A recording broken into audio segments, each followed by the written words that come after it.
हे प्रभु, तेरे पुत्र ने अपना रक्त बहाकर हमारे लिए पास का रहस्य स्थापित किया है। अपनी असीम दया को याद कर तू अपने भक्तों को सदा के लिए अपनी शरण में ले ले और उन्हें पवित्र कर। हम ये मांगते हैं उन्हें हमारे प्रभु क्रिस्त के द्वारा। आमीन।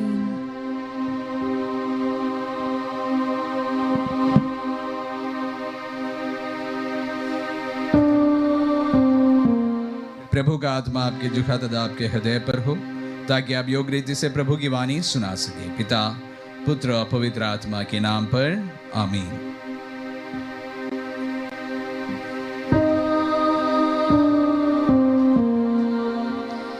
पहला पाठ इज़ायास का ग्रंथ, अध्याय 52 वाक्यांश 13 से लेकर अध्याय 53 वाक्यांश 12 तक।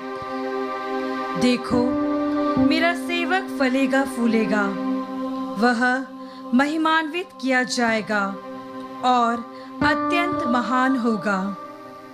उसकी आकृति इतनी विरूपित की गई थी कि वह मनुष्य नहीं जान पड़ता था। लोग देखकर दंग रह गए थे। उनकी ओर बहुत से राष्ट्र आश्चर्यचकित होकर देखेंगे और उसके सामने राजा मौन रहेंगे, क्योंकि उनके सामने एक अपूर्व दृश्य प्रकट होगा और जो बात कभी सुनने में नहीं आई वे उसे अपनी आंखों से देखेंगे। किसने हमारे संदेश पर विश्वास किया? प्रभु का सामर्थ्य किस पर प्रकट हुआ है? वह हमारे सामने एक छोटे से पौधे की तरह, सूखी भूमि की जड़ की तरह बढ़ा। हमने उसे देखा था। उसमें ना तो सुंदरता थी, ना तेज और ना कोई आकर्षण ही। वह मनुष्य द्वारा निंदित और तिरस्कृत था, शोक का मारा और अत्यंत दुखी था। लोग जिन्हें देखकर मुंह फेर लेते हैं, उनकी तरह ही वह तिरस्कृत और तुच्छ समझा जाता था, परंतु वह हमारे ही रोगों को अपने ऊपर लेता था और हमारे ही दुखों से लदा हुआ था, और हमें उसे दंडित ईश्वर का मारा हुआ और तिरस्कृत समझते थे। हमारे पापों के कारण वह छेदित किया गया है, हमारे कुकर्मों के कारण वह कुचल दिया गया है। जो दंड वह भोगता था, उसके द्वारा हमें शांति मिली है, और उसके घावों द्वारा हम भले चंगे हो गए हैं। हम सब अपना अपना रास्ता पकड़कर भेड़ों की तरह भटक रहे हैं। उसी पर प्रभु ने हम सबों के पापों का भार डाला है। वह अपने पर किया हुआ अत्याचार धैर्य से सहता गया और चुप रहा। वध के लिए ले जाए जाने वाले मेमने की तरह और ऊन कतरने वाले के सामने चुप रहने वाले भेड़ की तरह उसने अपना मुंह नहीं खोला। वे उसे बंदीगृह और अदालत ले गए। कोई उसकी परवाह नहीं करता था। वह जीवितों के बीच में से उठा लिया गया है और वह अपने लोगों के पापों के कारण मारा गया है। यद्यपि उसने कोई अन्याय नहीं किया था और उसके मुंह से कभी छल कपट की बात नहीं निकली थी, फिर भी उसकी कब्र विधर्मियों के बीच बनाई गई और वह धनियों के साथ दफनाया गया है। प्रभु ने चाहा कि वह दुख से रौंदा जाए। उसने प्रायश्चित के रूप में अपना जीवन अर्पित किया, इसलिए उसका वंश बहुत दिनों तक बना रहेगा और उसके द्वारा प्रभु की इच्छा पूरी होगी। उसे दुख भोग के कारण ज्योति और पूर्ण ज्ञान प्राप्त होगा। उसने दुख सहकर जिन लोगों का अधर्म अपने ऊपर लिया था, वह उन्हें उनके पापों से मुक्त करेगा।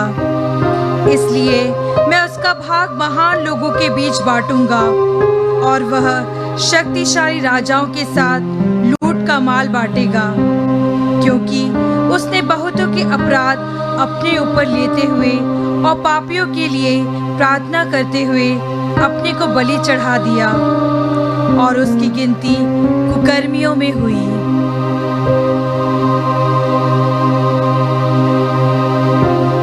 यह प्रभु की वाणी है। ईश्वर को धन्यवाद।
दूसरा पाठ इब्रानियों के नाम पत्र, अध्याय 4 वचन संख्या 14 से 16 और अध्याय 5 वचन संख्या 7 से 9। हमारे अपने एक महान प्रधान याजक है, अर्थात ईश्वर के पुत्र ईसा, जो आकाश पार कर चुके हैं। इसलिए हम अपने विश्वास में सुदृढ़ रहे।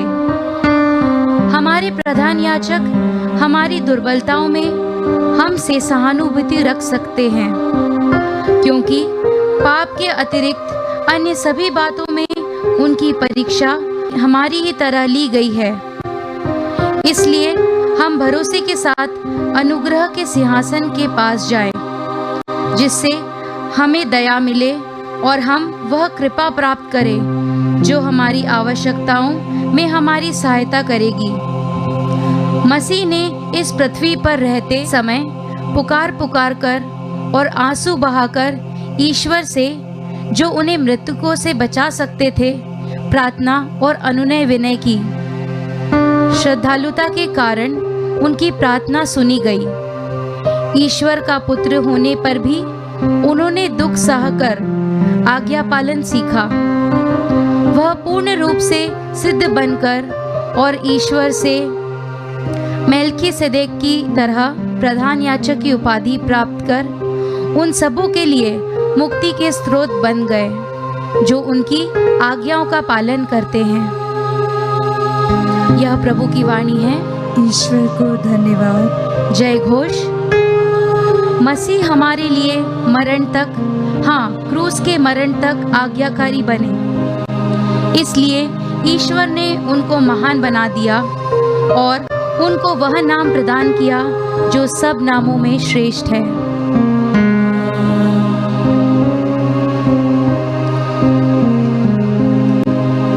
प्रभु आप लोगों के साथ हो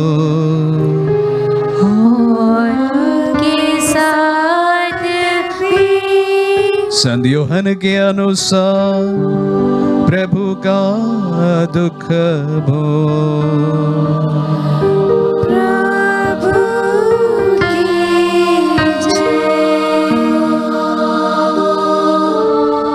यह सब कहने के बाद ईसा अपने शिष्यों के साथ कैद्रोन नाले के उस पार गए।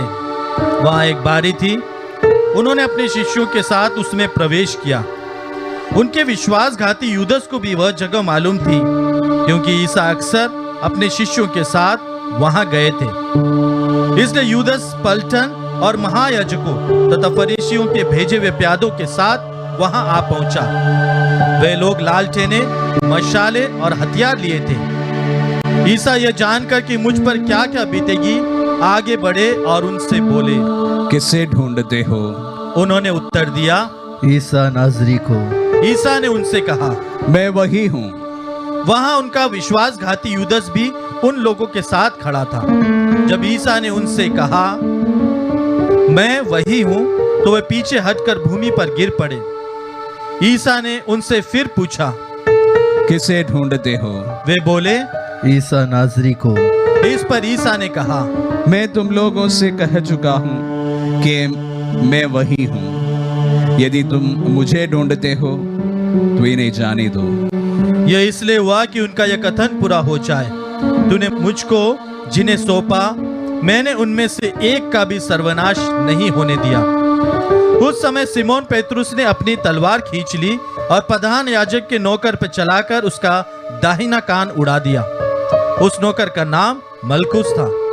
ईसा ने पेतरुस से कहा, तलवार म्यान में कर लो। जो प्याला पिता ने मुझे दिया है, क्या मैं उसे नहीं पीऊं? तब पलटन, कप्तान और यहूदियों के प्यादों ने ईसा को पकड़कर बांध लिया।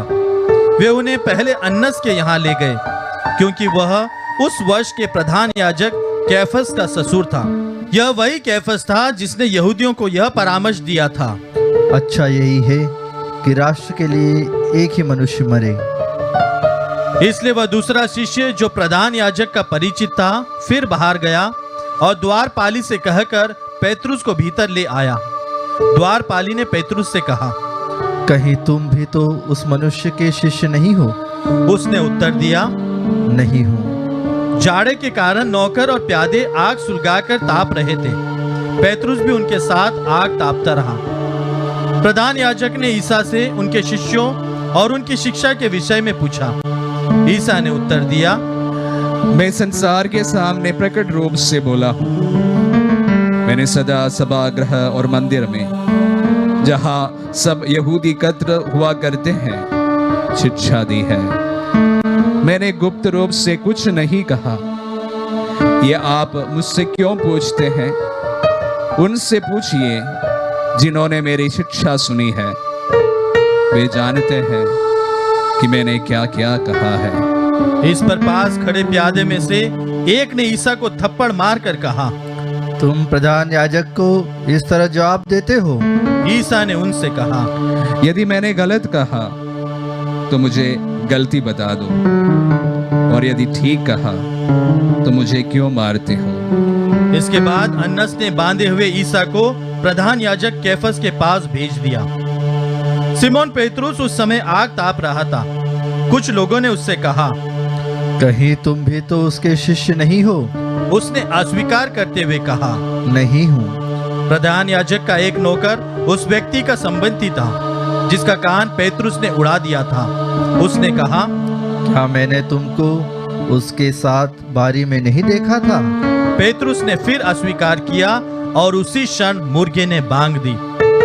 तब वे ईसा को कैफस के यहाँ से राज्यपाल के भवन ले गए। अब भोर हो गया था।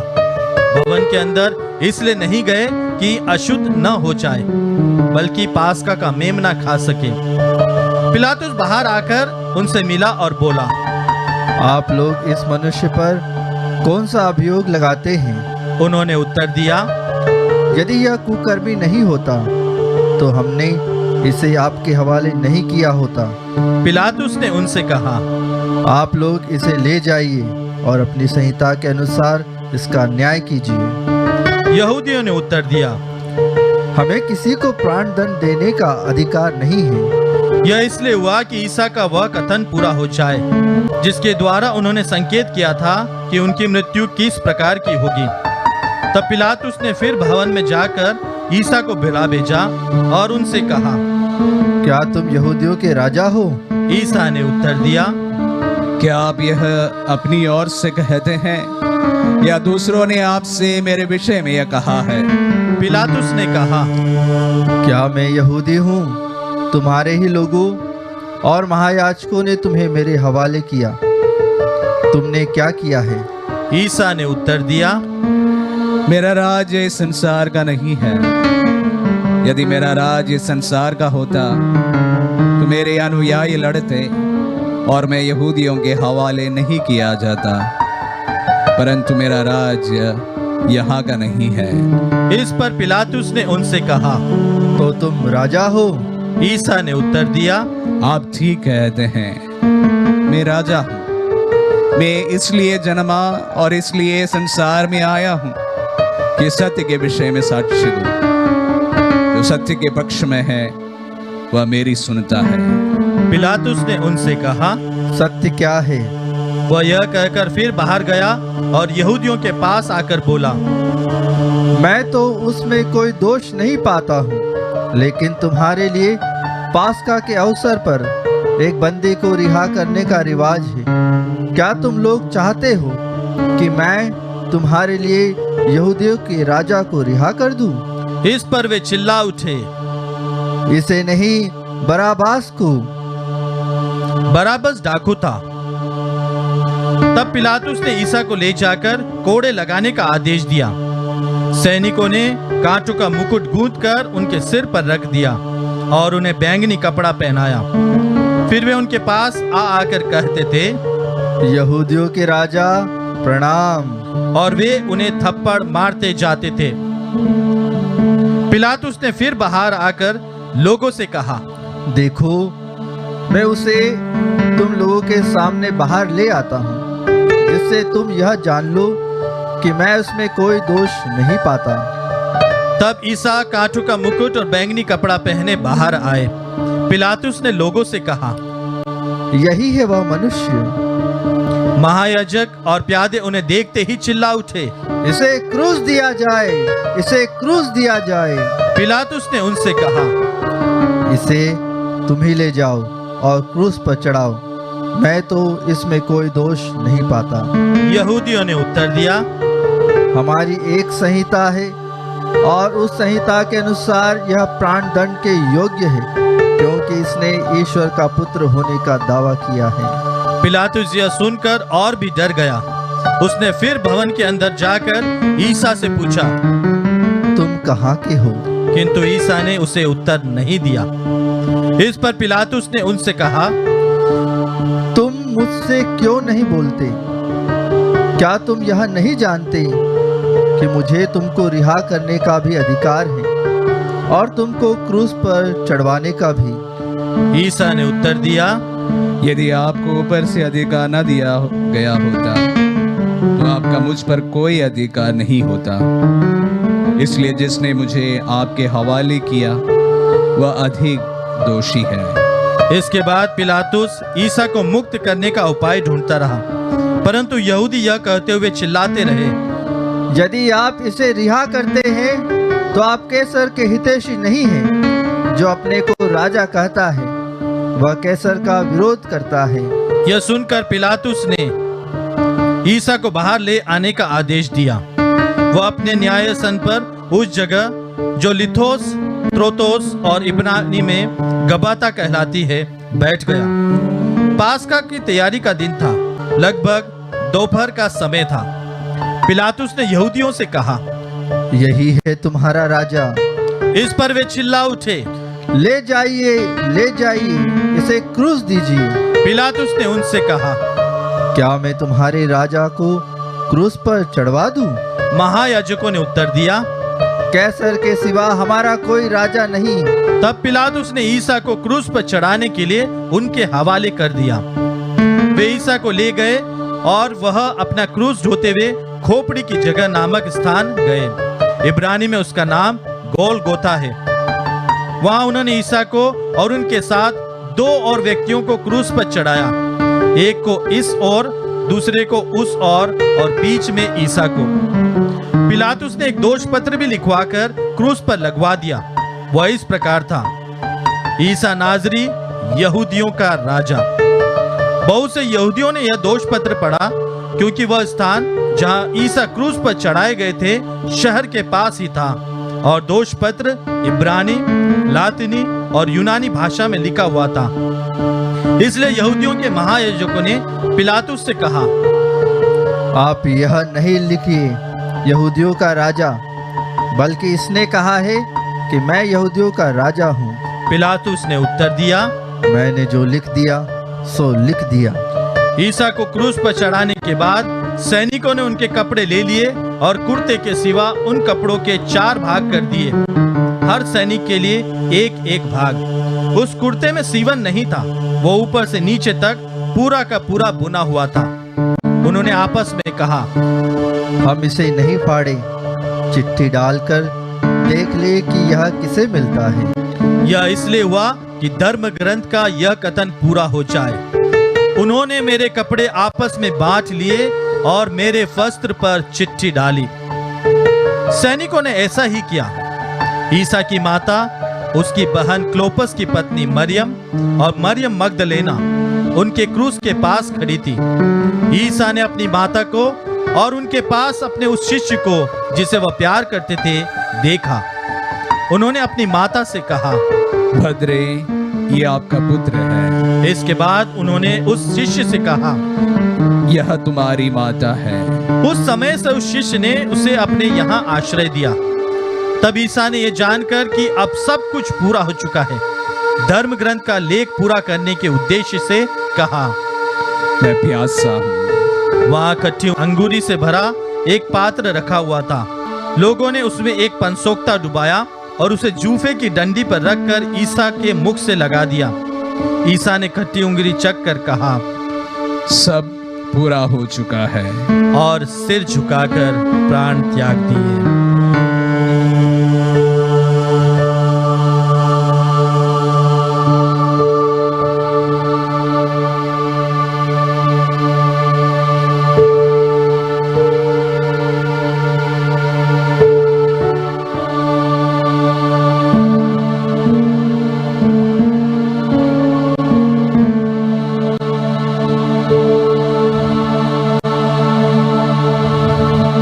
वह तैयारी का दिन था। यहूदी यह नहीं चाहते थे कि शव विश्राम के दिन क्रूस पर रह जाए, क्योंकि उस विश्राम के दिन बड़ा त्योहार पड़ता था। उन्होंने पिलातुस से निवेदन किया कि उनकी टांगें तोड़ दी जाए और शव हटा दिए जाए। इसलिए सैनिकों ने आकर ईसा के साथ क्रूस पर चढ़ाए हुए पहले व्यक्ति की टांगें तोड़ दी, फिर दूसरे की। जब उन्होंने ईसा के पास आकर देखा कि वह मर चुके हैं, तो उन्होंने उनकी टांगें नहीं तोड़ी। लेकिन एक सैनिक ने उनकी बगल में भाला मारा और उसमें से तुरंत रक्त और जल बह निकला। जिसने यह देखा है वही इसका साक्ष्य देता है, और उसका साक्ष्य सच्चा है। वह जानता है कि वह सच बोलता है, जिसे आप लोग भी विश्वास करें। यह इसलिए हुआ कि धर्म ग्रंथ का यह कथन पूरा हो जाए, उसकी एक भी हड्डियां नहीं तोड़ी जाएगी। फिर धर्म ग्रंथ का एक दूसरा कथन इस प्रकार है, उन्होंने जिसे छेदा वे उसी की ओर देखेंगे। इसके बाद अरमितिया के यूसुफ ने, जो यहूदियों के भय के कारण ईसा का गुप्त शिष्य था, पिलातुस से ईसा का शव ले जाने की अनुमति मांगी। पिलातुस ने अनुमति दे दी। इसलिए यूसुफ आकर ईसा का शव ले गया। निकोदेमुस भी पहुंचा, जो पहली रात को ईसा से मिलने आया था। वह लगभग 50 सेर का गंधरस और अगरू का सम्मिश्रण लाया। उन्होंने ईसा का शव लिया और यहूदियों की दफन की प्रथा के अनुसार उसे सुगंधित द्रव्यों के साथ छालटी की पट्टियों में लपेटा। जहां ईसा क्रूस पर चढ़ाए गए थे, वहां एक बारी थी, और उस बारी में एक नई कब्र, जिसमें अब तक कोई नहीं रखा गया था। उन्होंने ईसा को वहीं रख दिया, क्योंकि वह यहूदियों के लिए तैयारी का दिन था और वह कब्र निकट ही थी। ये प्रभु का पुण्य सुसमाचार है। इसकी जय।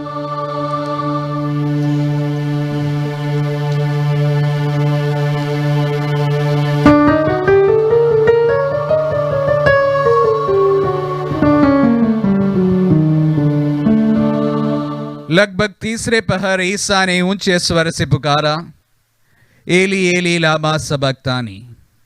इसका अर्थ है, मेरे ईश्वर, तूने मुझे क्यों त्याग दिया है। क्रिस्त में प्यारे भाइयों और बहनों और प्यारे बच्चों, प्राय आप सभी अपने परिवारों से इस वक्त गुड फ्राइडे का इस समारोह में भाग ले रहे हैं। आज हम संत यूहन्ना से प्रभु यीशु का पवित्र दुख भोग के बारे में पढ़ा और उसके बारे में सुना। संत मत्ती के सुसमाचार से मैंने आप सभी को प्रभु की इस प्रार्थना और उनकी इस रुदन को पढ़कर सुनाया हूं। ये हम सभी से सुपरिचित भी है। एली एली लामा सबक्तानी, मेरे ईश्वर, तूने मुझे क्यों त्याग दिया है।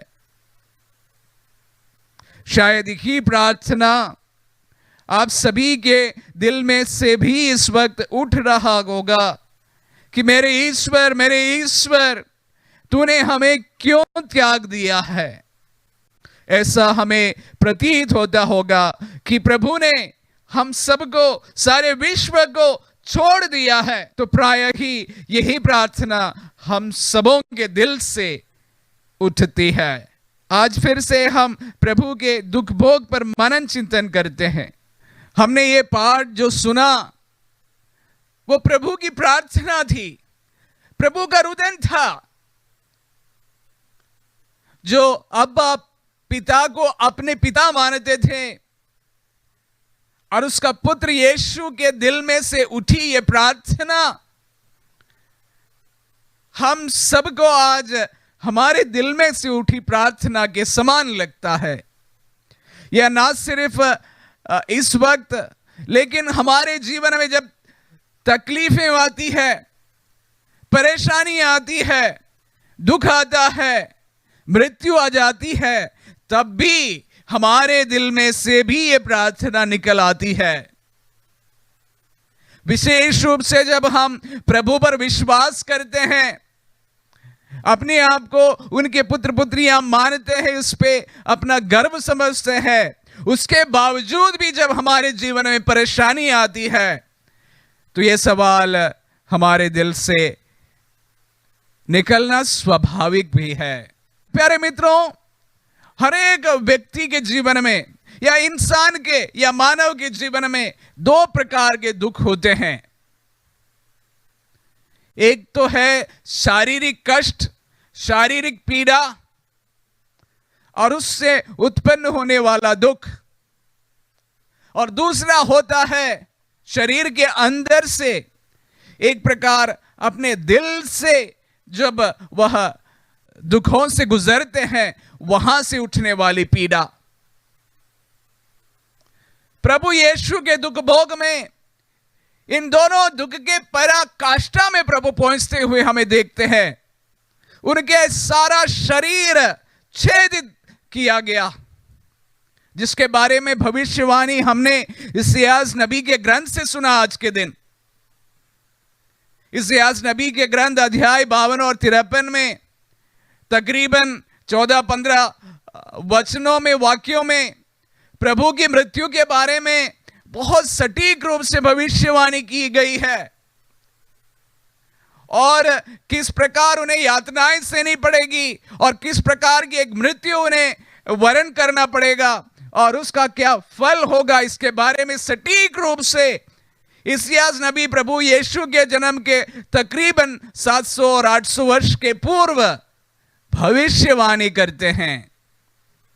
आज के पहले पाठ में हम यही तो सुना, उनके घावों द्वारा हमें चंगाई मिली है। वो जो दुख भोगता था वो हमारे कारण था, बताया गया है।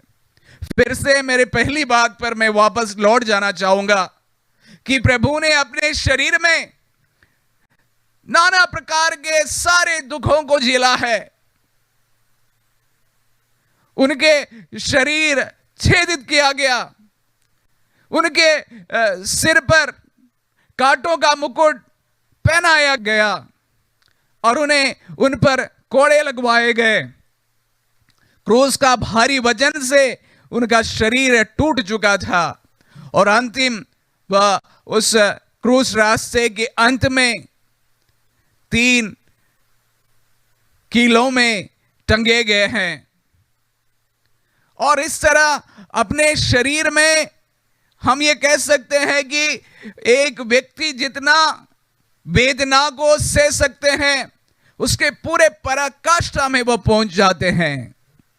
और उसी प्रकार वह क्रूस में से जो अकेलापन में महसूस किया उसको आज के इन वचनों में बताया गया है। एली एली लामा सबक्तानी। एक रुदन इस प्रकार जो अपने दुनिया से सारे सबों से जब एक व्यक्ति अकेले हो जाते हैं उनके दिल में से निकल जाता है।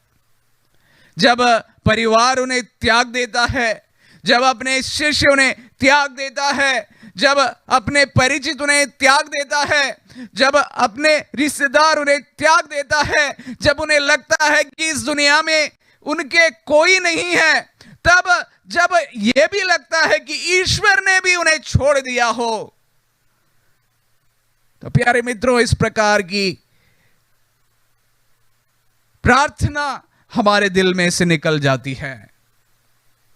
मेरे प्रभु तूने मुझे क्यों त्याग दिया है। आज सारी मानव जाति यही प्रार्थना, यही सवाल ईश्वर से करते हैं, विशेष रूप से जिनके परिवार में इस महामारी आ पड़ी है। हम जानते हैं कि ना सिर्फ हमारे भारत में, सारे विश्व में इस महामारी फैली हुई है और प्रभु के दास दासियों को भी ये अपने वश में लेता है। उनके दिल में से भी ये सवाल उठने लगी है कि मेरे ईश्वर तूने मुझे क्यों त्याग दिया है। हम देखते हैं कि क्रूस में जब प्रभु ने ये सवाल किया और उनसे ये प्रार्थना निकली, उनका ये सवाल निकला, तो आसमान खुलकर या आसमान खोलकर वहां पर कोई चिन्ह और चमत्कार नहीं दिखाई दिया गया। जबकि प्रभु के जीवन में इस प्रकार की घटनाएं हुई है कि जब प्रभु के बपतिस्मा के समय में स्वर्ग खोला गया और वहां से पवित्र आत्मा उतरा और प्रभु का अप्रूवल उन पर मिल गया, ये मेरा प्रिय पुत्र है। जबकि जब प्रभु सबों से परित्यक्त वो क्रूस पर टंगे हुए ये सवाल जब अपने पिता से करते हैं तो उस समय आकाश नहीं खोला गया, वहां से कोई आवाज नहीं निकली। सवाल सिर्फ यह सुनाई पड़ा कि मेरे ईश्वर तूने मुझे क्यों त्याग दिया है। प्यारे मित्रों, हमें भी मनन चिंतन करने का समय है। हमें लगता है कि ईश्वर ने हमें त्याग दिया है, लेकिन ईश्वर कभी अपने पुत्र पुत्रियों को त्यागता नहीं है। हालांकि उन्हें उसका उत्तर नहीं मिला, पर इसके बावजूद भी इसका यह मतलब नहीं है कि ईश्वर ने कभी उन्हें छोड़ दिया हो। वह ईश्वर की इच्छा थी जो पुत्र को वहन करना था अपने जीवन में, अपने शरीर में, अपने तन में, अपने मन में, ये सारी पीड़ाओं को उनको झेलनी थी। प्यारे मित्रों, जब भी हमारे जीवन में भी हमें ऐसा महसूस होने लगे कि मेरा कोई नहीं रहा गया है, मेरा कोई नहीं है, मैं बिल्कुल अकेला हो गया हूं, तो उस समय ये क्रूस हमें विश्वास दिलाता है कि आप अकेले नहीं हैं। हम देखते हैं कि 3 दिन के बाद प्रभु का पुनरुत्थान होता है, सवाल का जवाब तब मिल जाता है। हमारे सवालों का भी जवाब शायद भले आज के दिन हमारे पास में नहीं हो, लेकिन ईश्वर के पास जरूर है जो हमें प्रकट किया जाएगा।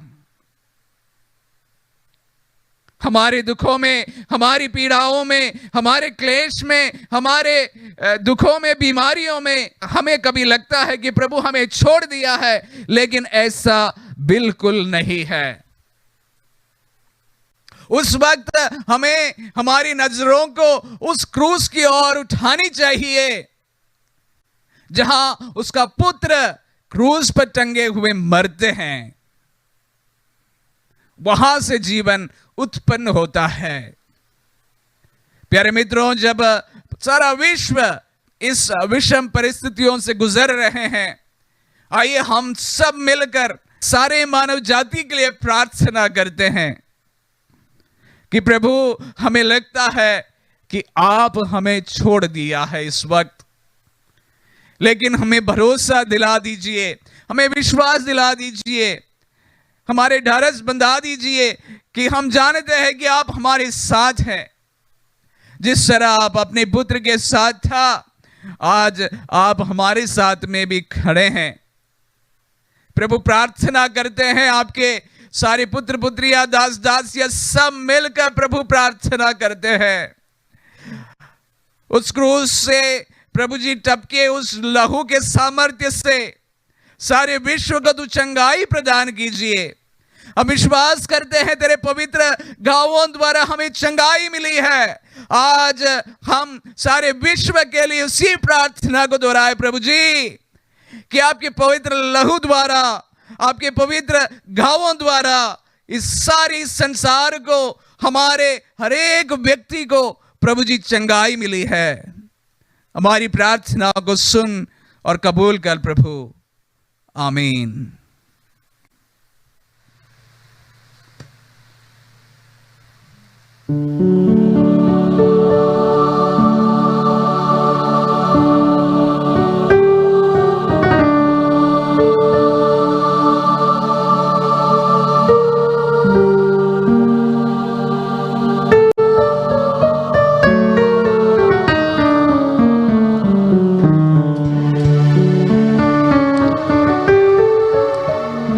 अभी विश्वासियों के निवेदन महाप्रार्थना के रूप में किए जाएंगे।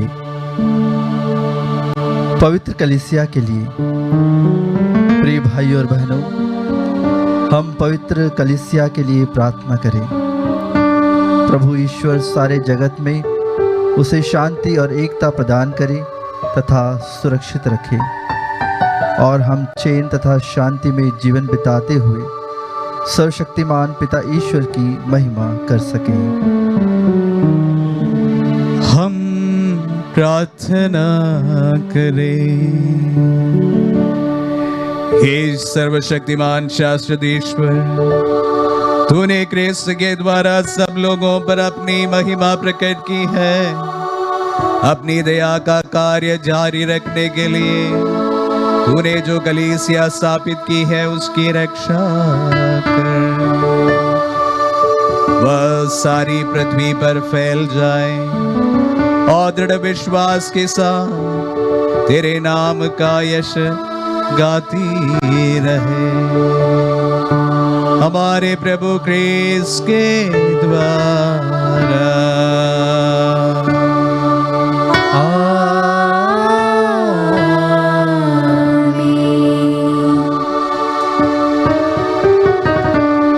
संत पिता के लिए प्रार्थना। हम संत पिता फ्रांसिस के लिए भी प्रार्थना करें। प्रभु ईश्वर ने उन्हें धर्माध्यक्ष के पद पर नियुक्त किया है। वह उनको अपनी कलीसिया के कल्याण के लिए स्वस्थ और सुरक्षित रखे कि वह ईश्वर की पवित्र प्रजा पर शासन कर सके। हम प्रार्थना करें। हे सर्वशक्तिमान शाश्वतीश्वर, तेरी ही इच्छा पर सब कुछ निर्भर है। हमारी प्रार्थना सुन ले और हमारे संत पिता की प्रेम पूर्वक रक्षा कर। तेरे द्वारा शासित क्रिस्तीय प्रजा इन्हीं महायाजक के अधीन रहकर विश्वास और पुण्य में बढ़ती जाए। हमारे प्रभु क्रिस्त के द्वारा।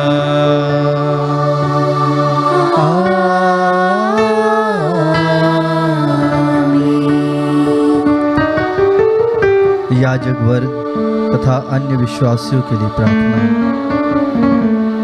अपने धर्माध्यक्ष चाकू, अन्य सभी धर्माध्यक्षों, पुरोहितों, उपयाजकों तथा कलीसिया की सब श्रेणियों और विश्वासियों की सारी मंडली के लिए प्रार्थना करें।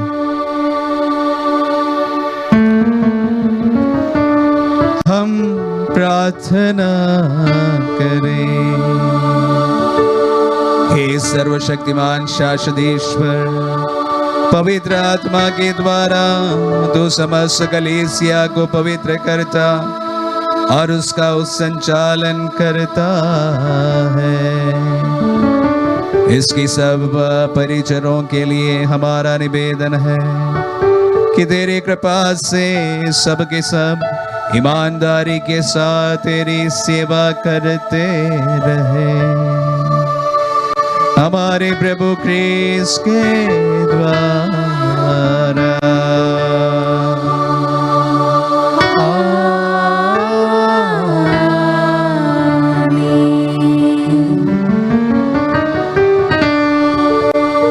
दीक्षार्थियों के लिए प्रार्थना। हम दीक्षार्थियों के लिए भी प्रार्थना करें। प्रभु ईश्वर की असीम दया से वे उसका वचन अपने हृदय में ग्रहण करें, बपतिस्मा में नया जन्म लेकर अपने पापों की क्षमा पाए और हमारे प्रभु यीशु क्रिस्त के अंग बन जाए।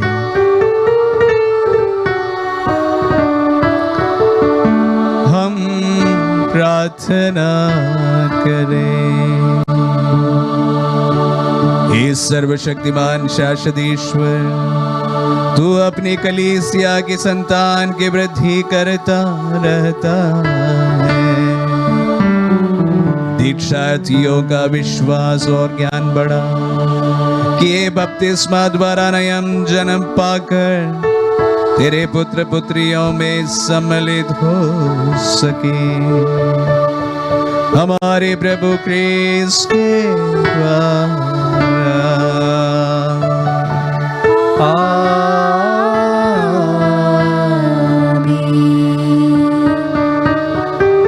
क्रिस्त एकता के लिए प्रार्थना। क्रिस्त में विश्वास करने वाले सभी भाई बहनों के लिए हम प्रार्थना करें। वे सत्य के मार्ग पर बढ़ते जाएं और प्रभु ईश्वर उन्हें अपनी एकता कलीसिया में एकत्र कर सुरक्षित रखें। हम प्रार्थना करें। हे सर्वशक्तिमान शाश्वतेश्वर, तुम बिखरे हुए लोगों को एकत्र करता और सभी को संजोए रखता है। अपने पुत्र के रेवड़ पर कृपा दृष्टि डाल।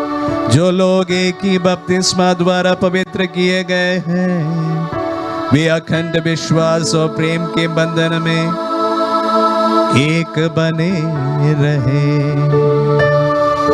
हमारे प्रभु क्रिस्त के द्वारा।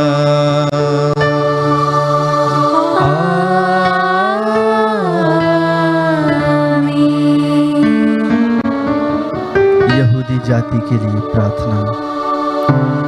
यहूदियों के लिए हम प्रार्थना करें। प्रभु ईश्वर की वाणी सबसे पहले उन्हीं को प्राप्त हुई थी।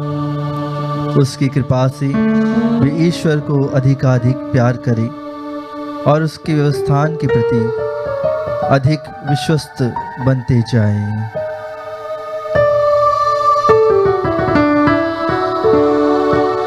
हम प्रार्थना करें। हे सर्वशक्तिमान शाश्वतेश्वर, तूने इब्राहिम और उसकी संतान से प्रतिज्ञा की थी। अपनी कलीसिया की प्रार्थना कृपा पूर्वक सुन ले।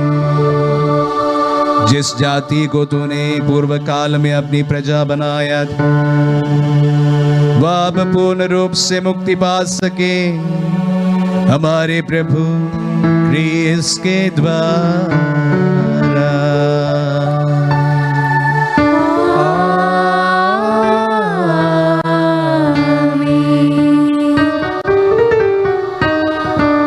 हम उनके लिए प्रार्थना करें जो ख्रिस्त में विश्वास नहीं करते हैं। जो ख्रिस्त में विश्वास नहीं करते हैं, वे पवित्र आत्मा की ज्योति पाकर मुक्ति के मार्ग पर आ जाएं। हम प्रार्थना करें। हे सर्वशक्तिमान शाश्वतेश्वर, जिन्होंने क्रिस्त को अभी तक स्वीकार नहीं किया है, वे तेरी दृष्टि में निष्कपट आचरण करके सत्य को पहचान सके। हमारा परस्पर प्रेम भी बढ़ता जाए। हम तेरा दिव्य जीवन जीने का प्रयत्न करते रहे और इस तरह पृथ्वी पर तेरे प्रेम के सुयोग्य साक्षी बनते जाए। हमारे प्रभु क्रिस्त के द्वारा।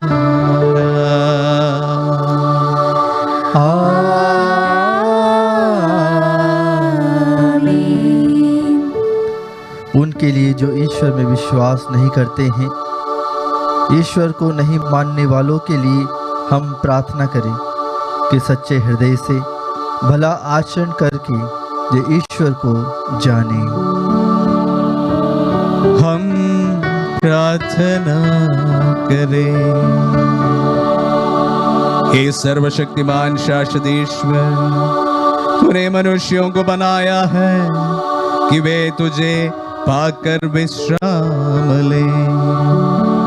ऐसी कृपा कर कि हानिप्रद विघ्न बाधाओं के बीच भी सब लोग तेरे चिन्ह को पहचान सके और विश्वासियों के भले कार्य देखकर तुझको सच्चा ईश्वर और मानव का पिता सहर्ष स्वीकार करे। हमारे प्रभु क्रिस्त के द्वारा।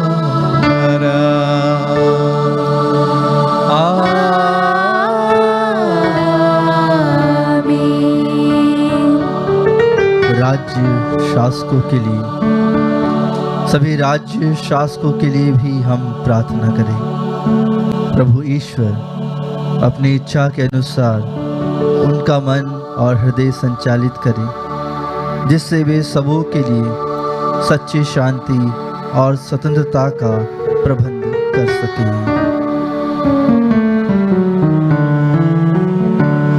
हम प्रार्थना करें। हे सर्वशक्तिमान शाश्वत ईश्वर, सब मनुष्यों के विचार और सब राष्ट्रों के अधिकार तेरे ही हाथों में है। हमारे शासकों पर दया दृष्टि कर, तेरी सहायता से पृथ्वी के कोने कोने में शांति सुरक्षित रहे, राष्ट्र समृद्ध होते जाए और धर्म की स्वतंत्रता बनी रहे।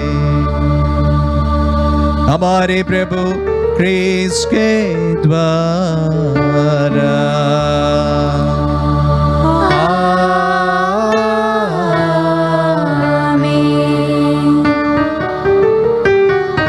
विभिन्न आवश्यकताओं के लिए प्रार्थना। प्रिय भाई और बहनों, हम सर्वशक्तिमान पिता ईश्वर से प्रार्थना करें कि वह संसार को सब भ्रांतियों से शुद्ध करे, सब रोगों को चंगा करे, अकाल दूर रखे, बंदीगृह खोल दे, बेड़ियां तोड़ डाले, राहियों को निरापद रखे, यात्रियों को सकुशल वापस लाए, रोगियों को स्वास्थ्य और मरने वालों को मुक्ति प्रदान करे।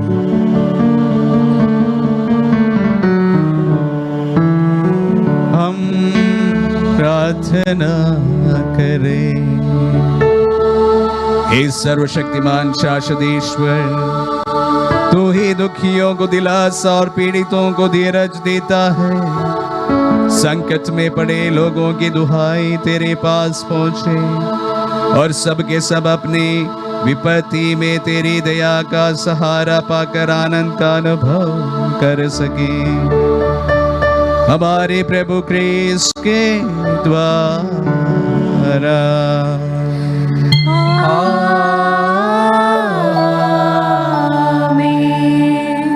हम प्रार्थना करें सभी कोरोना वायरस से पीड़ित सभी भाई और बहनों के लिए।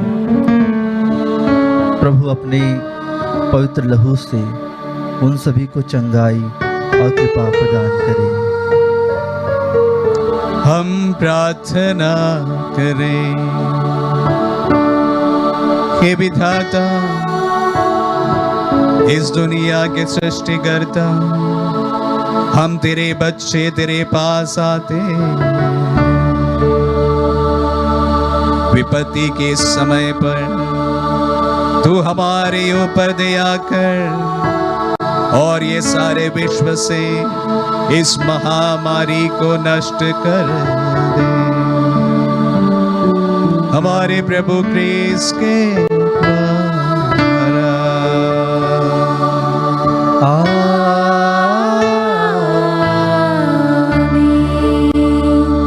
हम प्रार्थना करें सभी डॉक्टर्स और नर्सेस के लिए, उनके जीवन के लिए, उनकी सेवाओं के लिए, उनके परिवार के लिए, कि ईश्वर सभी को आशीष और प्रेम प्रदान करें।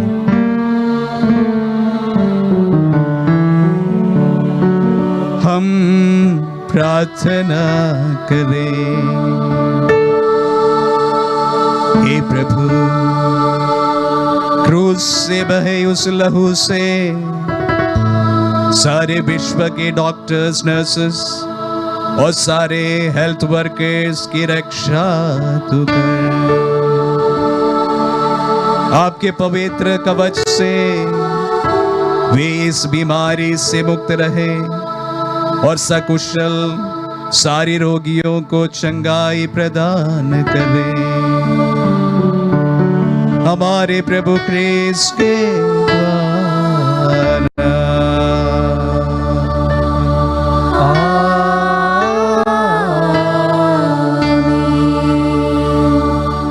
अभी इस समारोह का दूसरा भाग में हम प्रवेश कर रहे हैं, जिस पर क्रूस की उपासना की जाएगी।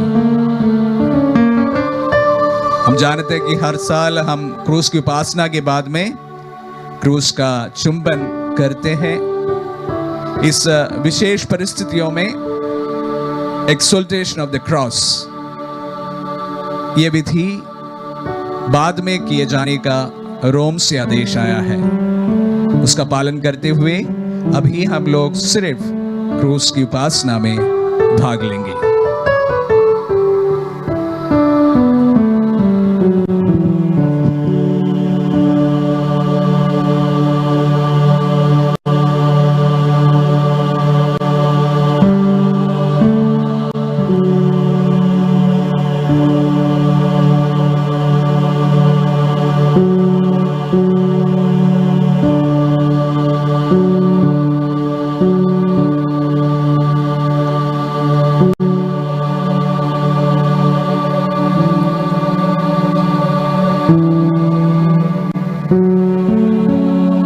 क्रूस के काट को देखिए, जिस पे संसार के मुक्तिदाता टंगे थे। आइए हम उसकी आराधना करें।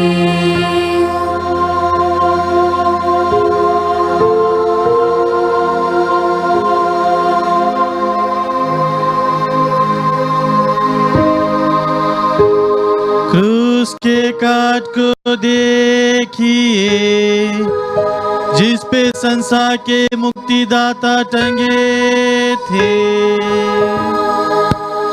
आइए हम उसकी आराधना करें।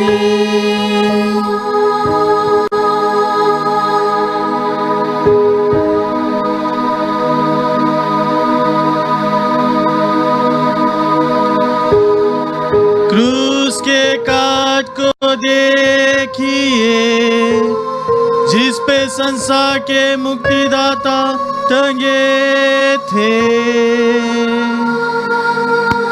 आइए हम उसकी आराधना करें।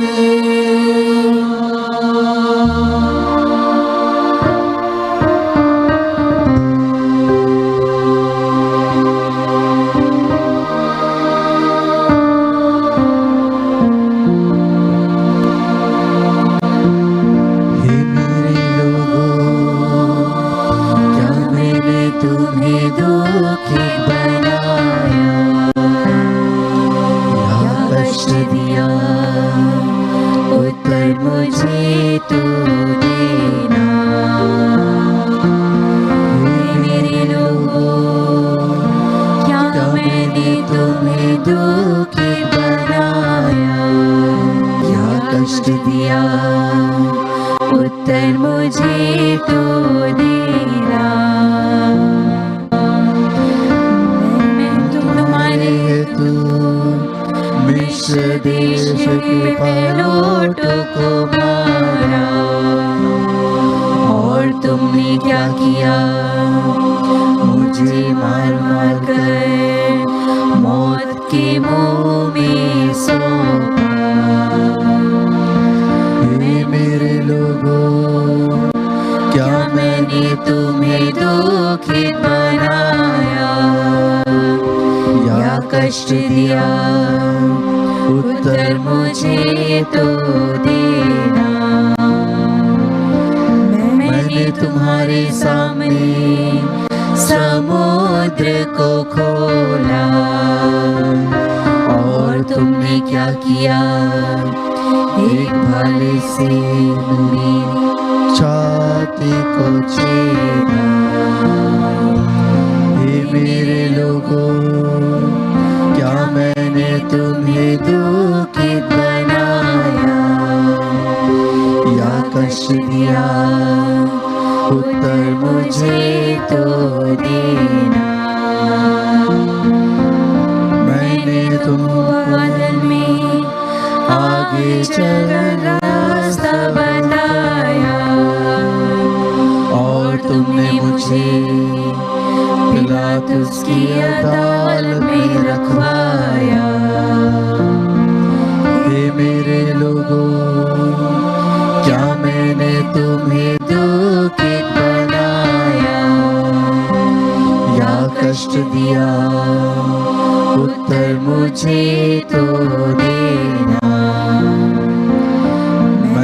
तुम्हें मरुभूमि में मन्ना खिलाया और तुमने मुझे कोड़ों से मरवाया।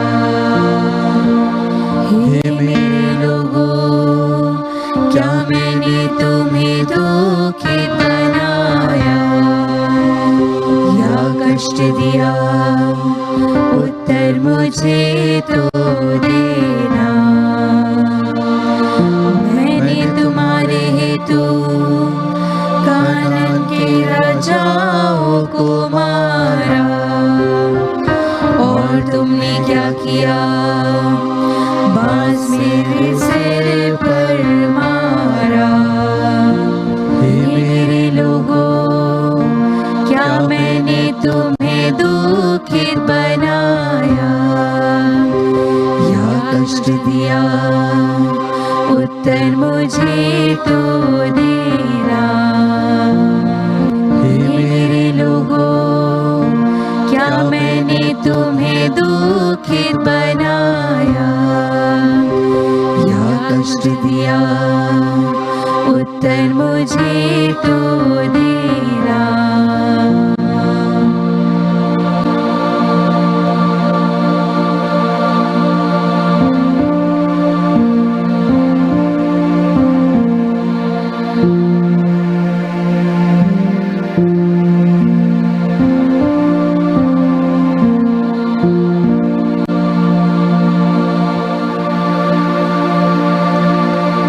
हम सब मिलकर पिता यीशु से प्रार्थना करें जैसे प्रभु ने हमें सिखलाया है।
हम तुझसे प्रार्थना करते हैं, सभी बुराइयों से हमें बचा और इस जीवन में हमें कृपा पूर्वक शांति प्रदान कर। हम तेरे दिया से सदा पाप से दूर और हर विपत्ति से सुरक्षित रहे और उस दिन की प्रतीक्षा करते रहे जब हमारे मुक्तिदाता यीशु क्रिस्त फिर प्रकट होकर हमारी मंगलमय आशा पूरी करेंगे। क्योंकि तेरा राज्य, तेरा सामर्थ्य और तेरी महिमा अनंत काल तक बनी रहती है। हे प्रभु यीशु क्रिस्त, तूने अपने प्रेरितों से कहा है, मैं तुम्हारे लिए शांति जोड़ जाता हूँ, अपनी शांति तुम्हें प्रदान करता हूँ। तू हमारे पापों पर नहीं, अपने कलीसिया के विश्वास पर दृष्टि डाल और उसे शांति तथा एकता प्रदान कर। युगानुग जीता और राज्य करता है। आमीन। प्रभु यीशु क्रिस्त,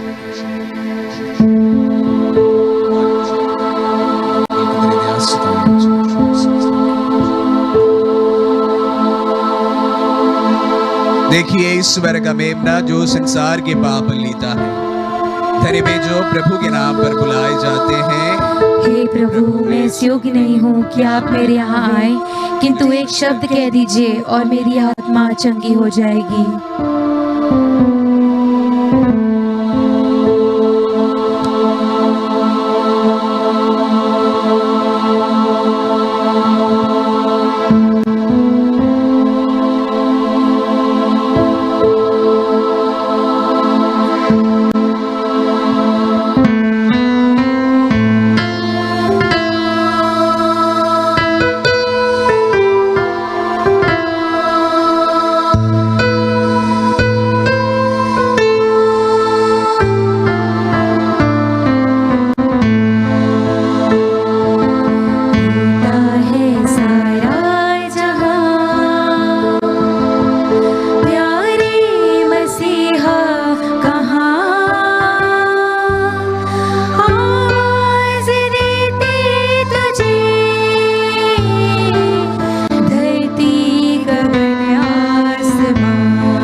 हम प्रार्थना करें।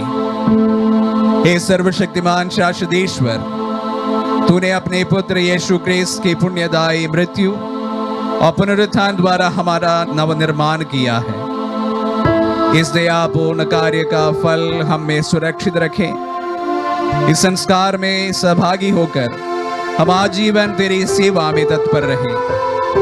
हमारी प्रार्थना सुन, हमारे प्रभु क्रिस्त के द्वारा। आमीन।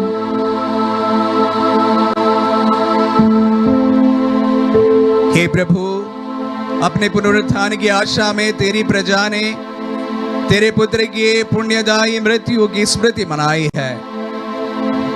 इस प्रजा पर तेरी आशीष उतरे, इनके पाप धुल जाए, उन्हें सांत्वना मिले, इनका विश्वास बढ़ता जाए और इनकी अनंत मुक्ति सुनिश्चित हो जाए। हमारे प्रभु क्रिस्त के द्वारा।